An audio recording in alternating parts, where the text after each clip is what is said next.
Hello everybody, Jace coming to you once again from San Diego Comic-Con. Tom Taylor, one of my favorite people, one of my favorite writers here joining us, finishing up an epic run on Nightwing. Yes, I am. Another Eisner for the shelf. Yeah. Congrats. Yeah, it's Congrats. exciting. You and Bruno just absolutely killing it. Coming off of Titans as well, because you're taking on what we can objectively say is the biggest hero in the DC universe. He's okay. Right? It's like, he's no Nightwing. Maybe somebody you've heard of before, this guy called Batman. Now, not Batman? Batman. So like a man that's also a bat. Okay, yeah. Exactly. And it's not the first time you've written Bruce, right? Yeah. You're returning to the character. I'm returning to Nightwing's sidekick. Yeah, exactly. Yeah. But in a different way. You know, like you've done the annual that everybody loves. Yep. So much emotion. So talk a little bit about the story you're crafting. Are we bringing that same level of emotion? Are we bringing the same level of action we've seen in Nightwing? Good question. Yeah, I think a bit of both. Like, yes, I'm definitely hopefully bring a bit of emotion, bringing that action. But at the heart of this, there's a murder mystery, as you know, there should be. When you're taking on Detective Comics, somebody is killing young criminals in Gotham. But there is also, DC are letting us play with the origin in a way, and I can't speak too much to that, but there's something integral in Bruce Wayne's past, which we're going to hit on, which is incredibly exciting. And you know, for all I joke about him being Nightwing's sidekick, it's back. I mean, it's cool. It's ridiculously cool to be working on Detective Comics as a kid from Melbourne, Australia, to get to write Detective Comics in Batman's 85th year. Literally, one person in the world gets to write Detective Comics at a time. Exactly. It's amazing. You know, one of the things that creators have often told me when they talk about writing Batman, how you can stay true to the core of the character and the trauma that he's been through and what he carries and what have you. But even within that framework, he's such a sort of a malleable character that allows himself to tell all sorts of different stories. Do you find that to be true? Yeah, absolutely. I think it's really strange. Whenever you're writing anything with Batman, it's incredible how much the story gravitates towards him, not vice versa. Like I'm writing a Dark Knight Steel sequel at the moment, and this will be a spoiler for that actually. But you know, it's a huge, sprawling story, and there's Aquaman as the head of the sea and all of this stuff, and the amount of times the story just keeps being pulled back to Batman and Bruce Wayne, and he just, I don't know what it is. I mean, I understand a lot of the appeal of Batman, but as a writer, when you start writing him, you can tell a million different stories, and it will still revolve around him. He has his own gravity. He does have his own gravity. That's literally it. He has his own storytelling gravity, and that's why he's endured as, you know, one of the, if not the most popular superhero on the planet. Well, the other thing you mentioned, the origin, right? Batman's origin. Yes, we've seen it in the movies 1,000 times. We know. There were some pearls and stuff. Some pearls. But to be able to go back to that, and you as a comic fan, you know this, right? Like if you go back and you change something fundamental because you add something that doesn't make sense, it doesn't quite fit right. But to be able to go back and add something that makes sense and be additive, that's the challenge. That is the challenge. What made you start? I mean, you kind of started with the hardest thing. I think, you know, for once I gave myself time because I was coming on Detective Comics. So yes, comics are weekly and I write at a ridiculous pace. But with this, I was just like, you know what, I'm taking a couple of weeks off and I'm just brainstorming. And I'm coming up with ideas and idea after idea after idea, and I'm writing down 25 things and I'm following those. And there was one that I gravitated towards, one of my own ideas. I'm like, oh, can I do this? And reach out to DC. I'm like, do you think I can do this? And like, yeah, we'd love for you to do that. I'm like, great. But yeah, that was kind of it. And because there was something about the origin within that, it just happened that, I mean, it just worked as a story. Sometimes you can tell, you're like, oh, this is the story. And when you have someone like Mikel Janin as well, it's sometimes stories are very specific to an artist, and you know whether a story's going to work or not if you know the artist can deliver what something like Mikel can deliver. And his art is just stunning and beautiful and heartbreaking and everything you could possibly want. Well, we know this is going to be a great jumping on point, as all of the DC books with the Allin Initiative. Yeah. You know, great time if you've gone away from Batman, which I don't think you guys have based on sales, which is awesome. But you know, if you're a lapsed reader, again, a great time to come on. But we also know it's coming out of Absolute Power. Yeah. And the events that happen in the Allin special that lead to the creation of the Absolute Universe and what have you. Yep. Will we see some repercussions of those things? No. No, honestly. Part of my thing, especially for taking on Detective Comics, was I want this to be like when I was a teenager reading Batman. I want this to be the most accessible, user-friendly, like new reader-friendly Detective Comics book. Like anyone can just pick this up and jump in, and you can hand 7 copies of this to your friend and go, here, a new Batman story is starting, and you need to know almost nothing. It's all there on the page. Just join in. You know who this guy is. You know who Batman is. You know who Bruce Wayne is. Come and join us for the story. And for me, that's all in a heartbeat. That you can pick up any one of these books and just go, you know, there's always, you know, the old slogan of every comic is someone's first. And for this, I'm like, I'd love for this to be someone's first comic. Particularly because issue 2 is, you know, probably better. Yeah. Well, you know what, that's great to hear because, and Mark Waid is really good at this. With what he's been doing in World's Finest. Mark Waid, good at stuff? Yeah, you should look him up.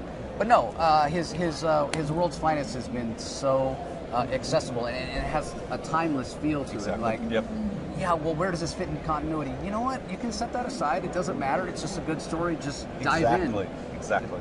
Yeah, and that's what I love. And I mean, that's why I tell so many Elseworld stories as well, and stories out of continuity, because I love, you know, stories where anyone can pick it up and go, I like this, I don't like this, that's also fine, but, you know, hopefully they like it, and you can jump in and not have to know a million other things that have happened before, and not to have to, you know, I've been heavily involved with Josh and Mark and Chip and like all these guys for the last years, coming up with the events and the whole direction of the DC universe, and we've had a ball, and obviously people have loved it, and I wrote the Beast World, all of that crossover, and, you know, and there was Dark Crisis, and now Absolute Power, and it's been a huge, great journey. But then there's something about picking up one comic and going, this is my comic, you know, which is also exciting. So what I hear is Absolute Power is actually all your fault, because with Beast World, that's really was the straw that broke the camel's back for Amanda Waller. Yeah, right. Yeah. Oh, look, it was already being set up. It's, you know, Josh has been. We actually, you know, who knew? We coordinated. What a bizarre idea. We spoke to each other and stuff. Yeah, amazing. Well, when you think about, again, going back to this idea of emotion for Bruce, to you, when you break the character down and you set aside the trappings, you set aside the equipment, you set aside, you know, all the training and whatever, to you, who is he at his core? Because so many people talk about, you know, the wounded little boy that's just trying to make it right. Sure. I mean, I think I've always said he's just a kid who's trying to stop 2 bullets. And he's trying to stop those bullets hitting anybody else. And he's trying to prevent what happened to him from happening to anybody else, but doing it with a moral core that's utterly unshakable. And we are going to do stuff that's going to see him question things. That's part of it. You have to test the character. But the idea that Batman will never kill is 100% integral to who he is. And people who don't understand that don't understand the character. You know, he has seen what death means. He has seen how a death can destroy a family, can destroy a life, not just for the person who's gone, but for the people who are affected around it. And you can be the most evil person in the world, and you still have people who love you. You know, you still have people who will care if you're gone, and Bruce will do whatever it takes. And you know, and it was, you know, the Hippocratic Oath of his father as well. All of this is really important, and we actually touched on that in the first issue. But yeah, but who Batman is, what he is, you know. But he's also just a force of nature. It's not just the little kid. That was the genesis. But who he's become and how effective he's become, and why he is both the scariest person on the planet, but also the guy that you go to, that you trust, that you go, you know what? If everything goes wrong, if Darkseid invades tomorrow, somehow Batman will find a way through. And that's, you know, there's very few characters better to write in the world. Yeah, I mean, I agree, and I think the sense of loss he always carries with him is why he's relatable, at least Yep. for those of us older who, you know, probably experienced loss Yep. in our lives, and to be able to have that, again, like you said, person that you can trust. Yep. You know. Well, it is his humanity that makes him so appealing. You know, I'm a huge Superman guy. Superman is my favorite hero, but one of the things about Superman is he is the most human of all of us. But Batman's humanity, coupled with no powers, but also an awesome ability to somehow get through everything. Yeah, what a character. Yeah, I mean, that plus just- cool ears, nose, Yeah. profile, cape. Yeah. Amazing. Yeah. Symbol.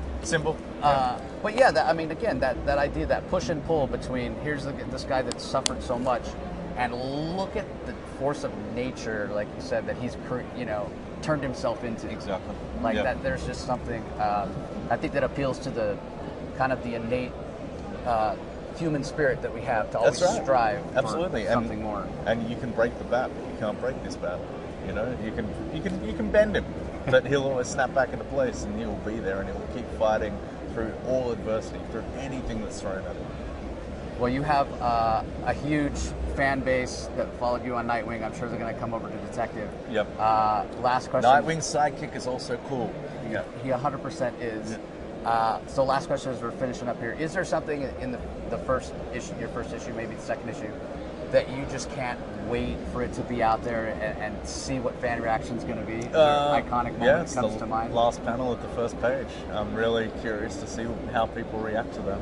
Yeah. Okay. Well, you heard it here, everybody. Let us know what you think when it drops. Don't forget, now is the time to reach out to your comic shop. Hey, you haven't been reading Detective. Now's the time. Let them know. Start a pull box. Whatever you need to do. It's the lifeblood of comic shops to get those pre-orders in. So your run's going to start in October. Yep. So be ready, everybody. If you haven't been reading Detective, again, it's a great time to jump on. As you heard Tom say, don't need to know anything else to jump in on this amazing story. And the whole idea is it's the best time to jump onto any book. Like, everybody's getting new creative teams, brand new, exciting stories. I know a lot about them from talking to fellow creators, hearing what they have planned, and I'm excited as a DC fan and as a reader about what's coming from so many talented people. Yeah, I mean, so many of the creators I've talked to are so excited, and you could just tell they want to say more, but they also don't want to spoil. This is the problem. Yeah. Can't spoil. So excited. I want to tell you this thing, because then you'll want to read it like I want to read it. Yeah, fantastic. So thanks for joining us, everybody. We appreciate it.